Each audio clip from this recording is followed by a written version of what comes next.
नमस्कार दोस्तों, मैं लक्ष्मीना देवी लक्ष्मी लोकगीत चैनल में आप सभी का दिल से स्वागत करती हूँ।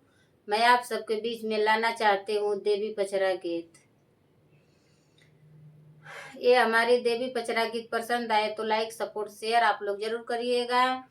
मैं माता रानी से विनती करती हूँ, माता रानी हमारे भैया दीदी सभी सब्सक्राइबर लोग, हमारे यूट्यूब पर स्टाफ लोग, सभी लोग जहाँ भी रहे स्वस्थ रहे, मस्त रहे, अपना अपना काम में व्यस्त रहे और उसी में से समय निकाल करके थोड़ा थोड़ा हमारी भी मदद करिए। और ये देवी पचरा गीत हमारी पसंद आए तो लाइक सपोर्ट शेयर आप लोग जरूर करिएगा। अपने इस छोटी बहन का मदद आप लोग जरूर करिएगा।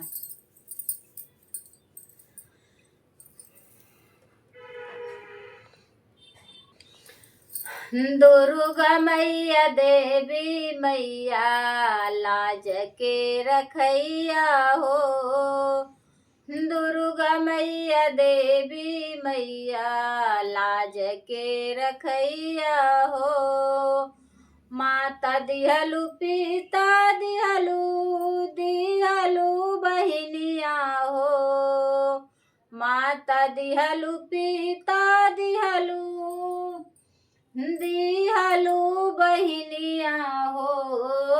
दुर्गा माई भैया देदा, दुर्गा माई भैया देदा, राखी बनवैया हो। माता दिहलु पिता दिहलु दिहलु बहिनिया हो। दुर्गा मैया भैया देदा, राखी बनवैया हो। दुर्गा मैया देवी मैया लाज के रखैया हो। दुर्गा मैया देवी मैया लाज के रखैया हो। सास दिहलु ससुर दिहलु दिहलु ननदिया हो। सास दिहलु ससुर दिहलु दिहलु ननदिया हो। दुर्गा मैया देवरा देदा, होली खेलवैया हो। दुर्गा मैया देवरा देदा, होली खेलवैया हो। दुर्गा मैया देवी मैया लाज के रखैया हो।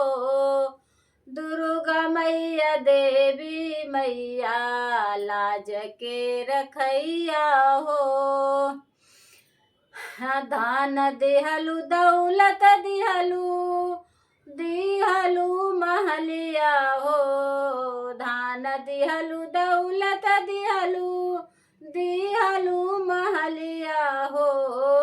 दुर्गा मैया ललना देदा, राज करवैया हो।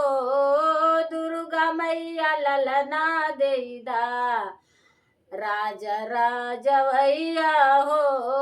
देवी मैया दुर्गा मैया